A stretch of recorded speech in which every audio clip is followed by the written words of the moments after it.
and you don't have to answer this if you don't want, but how do you sort of maintain that level of respect? You've got to get some pushback on that. You've got to have people that are kind of on your case about, you should be more this or you should be more that. Sure. Look, I'll just say, I always tell people you can disagree, but you don't have to be disagreeable. Big issues, real conversations, real Coloradans, no BS. About me being invested in our rural community. You do, because I he do knows who Ty Coleman is. See, come on, man. Ty Coleman There's only so many black mayors in Colorado. Of course I know Ty Coleman. That's my cousin. No relation. No. And when you went down there with Senator Cleve Simpson, did you check in on him? Always do. And whenever he comes to Denver, we connect. So I see him a couple of times. He visits us here on the floor. The Chamber of Commerce came, and so he was here with them. He also came to our Black History Month event. We had the governor's mansion. So Ty and I are cool. We got each other's numbers, and he's a really good man. He does a really good job. Yeah. And it's interesting. People always make comments about, oh, how can you do that and be in that kind of a leadership role as a black man in the Valley? And he doesn't, like, nobody looks at him like that. They don't they see who he is. That's one of the nice things about the Valley that we love, is that they're more concerned about their work ethic and what you're contributing, what you're doing. That's right. It's just a totally different culture down there. That's right. Listen, he is very much from Alamosa. Like everybody else, he wants to make sure that people get sick and go to the doctor. People need to work, they can find jobs. People need a place to live, they can find a home. That's his whole thing, no matter what you look like, where you come from. And that is a big part of what Colorado is about. I think Alamosa, why I love it so much, there's other cities as well, but it really exudes what America should be. People come together. My favorite event in Alamosa is the car show. Cleve and Kathy took me to the car show because a couple of years back, Labor Day weekend, Cleve won the award for the best vehicle in the show a few years back. And they give you a shirt or a sweater, whatever you want. And it's this car that he has. It's an old school truck, and it's like 2-seater, and it's hard to get in that thing. Yes. And I'm like, Cleve, this is nice for photo op, but I don't know if I'm gonna drive in this thing. But he got the award, and when you went to this event, everybody was there. It was so diverse, good food, good refreshments, entertainment. They had the music going, right? And so it's a great event. We go down there actually quite often because we went to school at Adams. Yeah, okay. So Blackhurst, if you go and you see Blackhurst are runners down there. Oh, okay. So they're on the like more Olympians than anywhere. I mean, Adams State is amazing. Adams State is amazing for the running program and the culture down there. And the president down there ran with my brother-in-law. Oh, wow. And then they have that big, and Coach died this last summer, and I don't think they've had a memorial yet for him, but we're all a little bit like devastated. Yeah. And you heard from all over the world because people from all over the world come and run there. The top runner from Ireland was there when I was there. Now that you mentioned that, I should speak with Minority Leader Simpson about doing a tribute or something Would here. you? Family or the university. Yes, because please sometimes do. university visits, so that'd be really cool. But to answer your question, I think this role, not being Senate President, but being elected at the state level, has caused me to visit our state in a way that I never have before. And as a kid growing up here, I thought, my grandmother never let me out the front yard, right? So I thought my Park Hill was Denver, Denver was Colorado, Colorado was these United States. And for me to be able to go and my capacity, because I'm building relationships with my colleagues, have a purpose to be there. Never been to the sand dunes, right? I got a chance to go there with Senator Cleve Simpson. Never been to the National Monument. I went there with Senator Janice Rich this past, right? Like you go to Pueblo, you got to know what a slopper is. A slopper, what is the slop? You got to get one of them sandwiches. And I've never had one. Grace, you went to Grace Tavern, right? I think we did. Yeah, I think I did. Senator Nick Henriksen took me there. And did he require the oyster crackers? No, he didn't require the oyster crackers. I didn't get the full experience. You didn't. Well, you'll have to come back and go with me. There we go. The other one, let's do this summer is the Ludlow massacre site. I don't know if you saw or if you know about this. No. I'm going to send you some stuff on that. They're trying to redo that monument down there. Okay. But that's when the Rockefellers came in and shot up all of those workers. What? Yeah, this is big Colorado history. Colorado history, but also like going and experiencing the locations. I would love to do that again. And Grew that up it's here. it's down by Trinidad. I'll take you down there. I've been to Trinidad. You've been to Trinidad, but you haven't been to Ludlow. Never been. Yeah. And so for me, I think it's important when I come back to this space here that I can look at each of my members as the Senate president, but not as the leader of my caucus, right? We have a majority leader. I serve the Democrats and Republicans. I serve all of us. It's important for me to have built those relationships so that I can come here and say, hey, I know you, you know me, I know your family, you know mine. I know where you've been, I know your district, and how can I be helpful? Last year, 87% of the bills that we passed out of this chamber were bipartisan. Yes. So when you think about what you see on television and how people are torn apart politically, it's like, look, we're not saying that that's not a real issue. We're saying that here in Colorado, we do things differently. And so, I think that relationship building then trickles down into how we work together in the work we do politically. So I'm excited about continuing that. Well, so that's one of my questions. That's the exception, not the rule. Mm-hmm. Under this dome. Mm-hmm. How do you maintain that? Yeah. And and let me ask you, and you don't have to answer this if you don't want, but how do you sort of maintain that level of respect? You've got to get some pushback on that. Mm-hmm. You've got to have people that are kind of on your case about you should be more this or you should be more that. Sure. Look, I'll just say, I always tell people you can disagree, but you don't have to be disagreeable. At the end of the day, you're concerned about a solution to a problem. Let's all agree that there is a problem, that we can't fund Medicaid for people who need to go to the doctor. Okay, if we can agree on that. Now we have to talk about what the solution is. And usually when we're disagreeing, it's the solution. It's not that we don't think people who get sick should go to the doctor or not, right? Right. And so I think the way that I keep that is by continuing to spend time with my members, even during the session, engaging with them all, creating a culture in that chamber where, people feel welcome, people feel confident and comfortable in being able to disagree. But that we're not going to go down here and impugn each other's motives. We're not going to call each other names. We're not going to go on social media and say nasty things, especially in a day of political violence where we see people literally losing their lives. Former Speaker of the House in Minnesota being shot at her home and her husband killed because of her position. And someone decided that they couldn't let their perspective be heard except for violence. And we've seen that in so many other places. So I told my members, honestly, I care about you as a person. After we're all done here, nobody even cares about who we are and what we do, but we will know each other. Yes. And so let's build those relationships, keep those relationships, and not let a policy, which we're passionate about, tear us apart. And so that's what I communicate to my members. And it's been a blessing to have a great, strong minority leader as well, who agrees with that. And we both work to keep the decorum in the chamber. And it shows. It shows what I think the chamber that we can count on the most right now is the Senate. Come on, man. Always is the Senate, man. Now, when I left the House, when I was in the House, it was the House, right? But when I left, it became the Senate now. You know what I'm saying?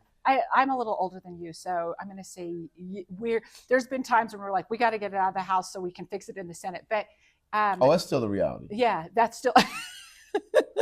We're going to have to fix it in the Senate. So let's talk a little bit, if you don't mind, about the budget. Mm-hmm. So you're Senate president. The budget is a nightmare. What matters most to you with the budget? So my biggest concern is how we figure out how to do more with less. Colorado was already facing a structural budget because of the way that our state budget works. Regardless of how much revenue we collect, our state budget can only grow at the rate of inflation plus population under Tabor.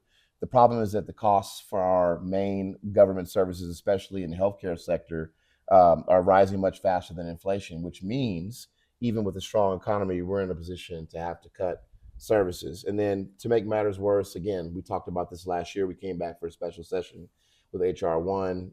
Congress passed H.R. 1, mm-hmm. which, again, cut our budget as well. I think we have our budget shortfall this year, which is about $1 billion to cover. So we're doing everything we can to protect our core services, our most vulnerable populations. We talk about Medicaid and healthcare, but we also talk about K-12 education funding. We talk about affordability across the board. And so I applaud our Joint Budget Committee members, and I'm very grateful that we have them. The budget was passed today by Joint Budget Committee, bipartisan. And Okay. so both Republicans voted in support of it. That will now start off in the House and eventually come over here to the Senate. And once that happens, we'll have a chance to see what amendments are proposed on the budget, as we do every year during the long bill amendment process. We've encouraged our members as well with their current bills. Hey, we don't have any money. Please do not.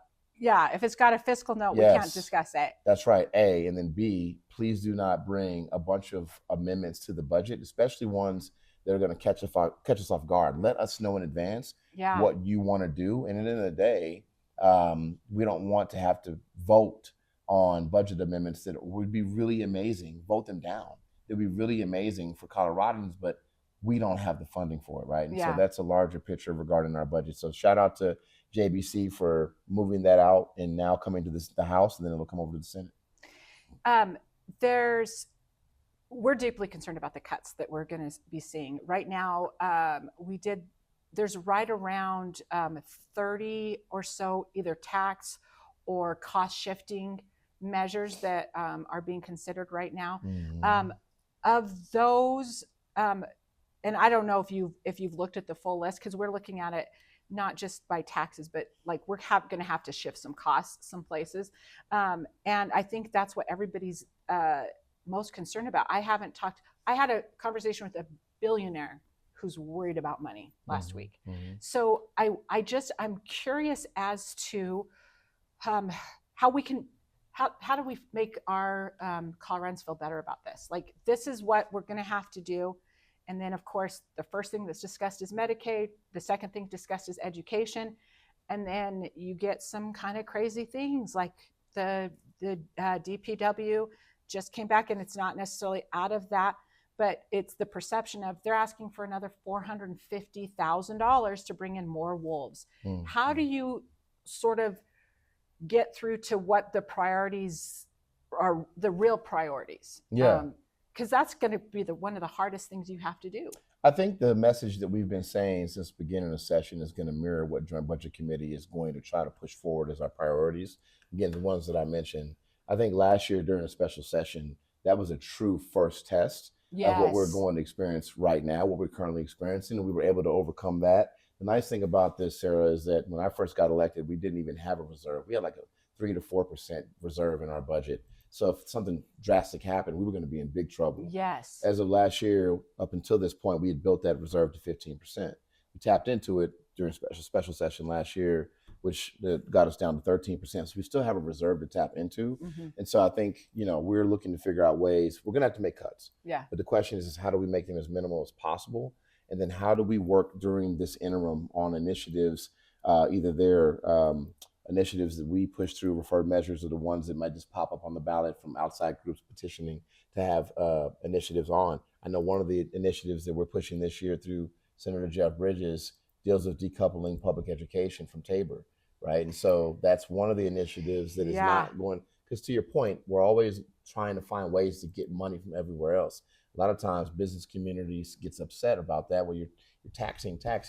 Yeah. We can't afford to stay here. And we say, we hear you, but where else can we get money from? You are generating revenue in our state. So one of the ways we can do that is by going to voters and asking them, would you be willing to decouple the K-12 education funding from the Tabor cap so that we can have more money for public education? That's a big way of doing that. And I think there's other initiatives that folks are considering that might come through. But just to tell the people in the state of Colorado that, it is not easy. And yet we will be fine. We will figure this out together and to communicate with us, right? Like, reach out to your elected officials and tell them what you're feeling. There's a lot of times also partnerships in community that folks don't even know about, whether it's food resources, housing resources. And so let's continue to figure out a way to work holistically to help everybody. I think, and you already know this, one of the things that's hard about Tabor is not the structure of it, but the truth of the matter is the reason that Coloradans are so protective of Tabor is because they don't trust the legislature not to throw up a lot of taxes and fee, or just to do it right. And that's been the case. And even though it's unique in the country, I think the voters are pretty reasonable and say, yeah, we would decouple education from this. but with provisos. But how do you build that trust back? Yeah. Because that's really the issue with Tabor. Yeah. Well, I think so. Two things. One, I think that is a valid point that some folks in our state don't trust us when it comes to spending. And I think the other valid point, though, is that people are hurting economically right now and don't want to Yes. give their money up, right? I don't care if it's $20, right? If you're filing your taxes right now, you want everything coming back to you. But when you add that number up times the number of taxpayers, it's $1 billion Yeah. that we cannot touch. So it's not that we have a money income problem, it's a Tabor problem. And so what our ask of the people is, to your point about trust, look at what we've done over the years. We're not overspending. We've actually saved money. Yeah. That's how you get a reserve. In order for us to do things we need to right now in tough times, allow us to do that more. Give us more input on what it is you want, what you want to see. A lot of the money that we got from COVID, as a result of COVID, federal funding that came down, that money funded one-time initiatives. Yes. But when you look at the ability for people to buy a home or businesses to get a loan or a grant, or for people to get access to Medicaid in a way that they weren't before, but it was one-time funding and it was in the middle of a crisis, right? Like that shows what we prioritize. We prioritize the same things we're prioritizing right now, even when we had a surplus of funding. Yeah. So given we're able to decouple and get funding for education, that's amazing. But if we could get more funding to help with healthcare, more funding for affordability, not just K-12. I think K-12 for us universally is like, our kids don't deserve to not have what they need academically. But I would also say, regardless of who you are, what you look like, where you come from, especially in rural parts of the state, which again, growing up in the city, I don't see this. Yes. That I have to go 50 miles for a hospital. Like, you know what I'm saying? 50 miles is nothing. That's generous. Yeah. That's 50 generous. miles is nothing. So like, if I have to go an hour or however long to get to a hospital, that doesn't make, like, how is that? So these issues in terms of healthcare aren't just impacting us here in the metro area. Yeah. They're impacting us outside in the rural areas too. So that's my commitment. My commitment and all of my colleagues, along with Joint Budget Committee and the first floor of the governor's office, is how do we close our budget this year with the resources that we need in order to make sure that people have, to the best of our abilities, Coloradans have what they need. Thank you. I appreciate that. So last question, what's the one thing that you really wish that Coloradans understood about you and about the budget right now? Look, I'll just say again, like, Coloradans should know that their state senators and representatives are doing the best we can to make sure that they have their needs met, from tackling affordability challenges like housing, healthcare, prioritizing public safety. We're working hard to ensure that government is working for you. I wish Coloradans understood that at the state capitol, we're not like Washington, the point that I made earlier about bipartisanship. The vast majority of the bills we pass each year are bipartisan. It's that small segment that you always hear about that's usually viral, and it goes viral in the papers, on social media. We work alongside our colleagues every day. As I said, the JBC just approved out of JBC the budget bipartisan with both Republicans on JBC supporting it. So whether it's the bills we're passing, the budget, all of these things we work together very well on, just to make sure we can pass bills to improve our communities all around our state. So I think the last thing I would say is, you have a right to hear from your elected official. You also have a right to be here. If we know everybody's working and busy, if you have a bill that you want to speak on and give your perspective as a Coloradan, we are a representative democracy. We send people here on our behalf in order to represent us so that we can work, we can do other things we need to get done. But virtually, even now, you can participate. You don't have to come to the Capitol. If you can, great. But if you want to come to a committee and talk about a bill, you can virtually participate. You can go to coleg.gov, coleg.gov, and you can actually look at all the bills. You can find our contact information. You can find your legislator if you don't know who they are by your home or your business address. We want to hear from you. I promise you're going to be hearing from us, right? Yeah. So it's election year. Text messages. You're tired of getting calls and stuff. And it's like, well, you know what? Turn it back around. We want to hear from you so that we can hear about what you're dealing with and how we can support you. And that's the other thing I think that really makes you an exception, and why I reach out to you every time. And because you actually respond, you're on top of it all the time. You've got a great staff, clearly. Come on. But that makes a difference. Yeah. that makes a huge difference. And Yeah. so what we're doing is we're making it a little bit easier to connect. But I'm Mhm. telling all of you, President Coleman will respond to you. Yeah. And so when we say copy us and we'll help make sure to get the voice to President Coleman's the one person we're not going to have to follow up with. So Hey, look, I'm going to tell you right now, in closing, Sara reached out today. yes, Today. on my way up here. Now, this idea that the Senate President, which I am very busy, but if I can make time for Sara today, any of my other colleagues can make time. And I know we're all busy. We all have families. A lot of us have additional jobs because we get, contrary to popular belief, we get paid $42,000 a year. That's right. So I got a nice office here in Senate President, big time. I get paid $42,000 a year to be here, and my colleagues do as well. So a lot of us are busy with family and work and other things outside of this. But we knew that when we ran, and that doesn't make it any easier, but our commitment to you is to be accessible because you deserve it. So we look forward to hearing from you. Yep. Thank you. We'll see you next time.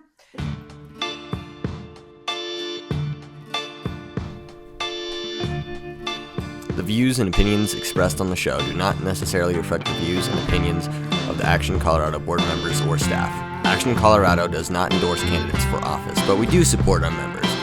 If you are a candidate running for office, or if you are a member of Action Colorado, you have an open invitation to come onto the show. If you have any questions or would like to discuss a topic on the show, or just for our information about joining Action Colorado, please email us at sara@actioncolorado.org.